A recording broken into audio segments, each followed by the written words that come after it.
حضرت یوسف علیہ السلام کو جیل میں اپنے ساتھیوں سے تبلیغ کا ایک موقع ملا ہے تو پہلی بات کیا کہی؟ یا صاحبی السجن ارباب متفرقون خیر ام اللہ الواحد القہار ان الحکم الا للہ امر لا تعبدوا الا ایاہ ذالک الدین القیم۔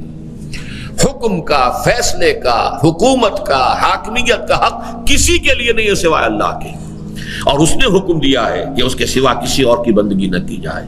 تو دعوت بندگی رب یہ ہے دعوت اللہ کا اصل جوہر، اور اس کے لیے لازم ہے کہ ان دو منزلوں سے انسان گزر چکا ہو، اس کی دعا بھی ہو مخلصا لہ الدین، اس کی عبادت بھی ہو مخلصا لہ الدین۔ یہ مضمون اپنے کلائمیکس کو پہنچتا ہے سورہ شورى میں، ان اقیموا الدین ولا تتفرقوا فیہ۔ یہ توحید کا بلند ترین تقاضا ہے، اجتماعی نظام کی سطح پر توحید کو قائم کرنا، دین کو قائم کرو، دین کو ایک مکمل نظام زندگی کی حیثیت سے برپا کرو۔ یہ ہے اللہ کا ہم پر حق۔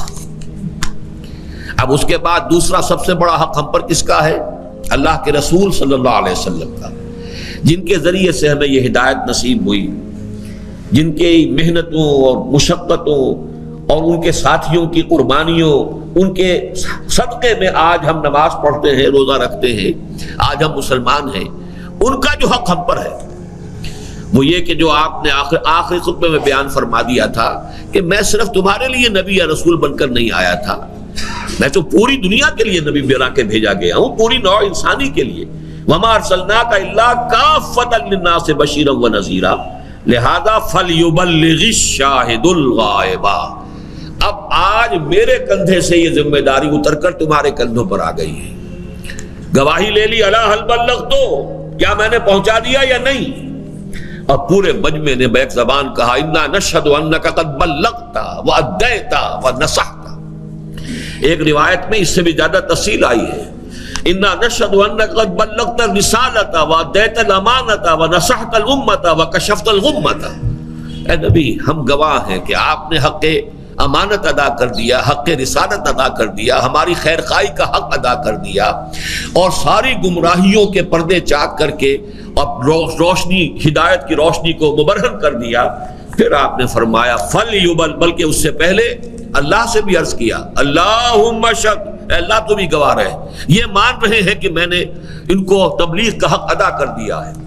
اس کے بعد فرمایا فَلْيُبَلِّغِ الشَّاهِدُ الْغَائِبَ، اب ذمہ داری ہے اس کی جو یہاں موجود ہے کہ پہنچائیں ان کو جو یہاں نہیں ہے۔ اس پہنچانے کی ذمہ داری کے کم سے کم دو تقاضے ہیں، اچھی طرح آج سمجھ لیجئے۔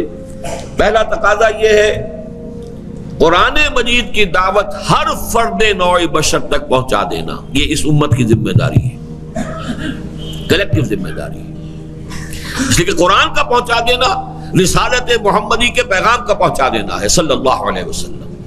سورہ انعام میں فرمایا گیا اوحی الی ھذا القرآن لانذرکم بہ ومن بلغ، اے نبی ان سے کہہ دیجئے یہ قرآن میری جانب وحی کیا گیا ہے تاکہ میں تمہیں بھی خبردار کر دوں اس کے ذریعے سے، اور جس تک بھی یہ پہنچ جائے۔ اور پہنچانے والے کون ہوں گے؟ فَلْيُبَلِّغِ الشَّاهِدُ الْغَائِبَ بَلِّغُوا عَنِّي وَلَوْ آیَةً۔ اور نمبر دو تقاضا یہ ہے کم سے کم کسی ایک ملک میں، دنیا میں، سائزیبل ملک میں، اللہ کے دین کا وہ نظام عملاً قائم کر کے دنیا کو دکھا دیا جائے کہ یہ ہے دین حق جو محمد لے کر آئے تھے صلی اللہ علیہ وسلم۔ اگر ہم یہ نہیں کر سکتے اور پوری دنیا کو دعوت نہیں دے سکتے کہ آؤ دیکھو، اپنی آنکھوں سے دیکھو، یہ ہے اللہ کا دین، یہ ہے اس کی سیاست، یہ ہے اس کی معاشی زندگی، یہ ہے وہاں اخوت، یہ ہے برابری، یہ ہے یہاں پر قانون کی نگاہ میں، عدالت میں برابری، اور یہ ہے انسان کی مساوات، یہ ہے کفالت عامہ کا نظام۔ اگر یہ ہم نہیں دکھا سکتے تو حق ادا نہیں ہو سکتا محمد الرسول اللہ صلی اللہ علیہ وسلم کی رسالت کا۔ یہ دو تقاضے ہیں کہ جو ہمیں حق رسول کی ادائیگی کے لیے، یہ تمام تقاضے کہاں جا کر مرکوز ہو رہے ہیں؟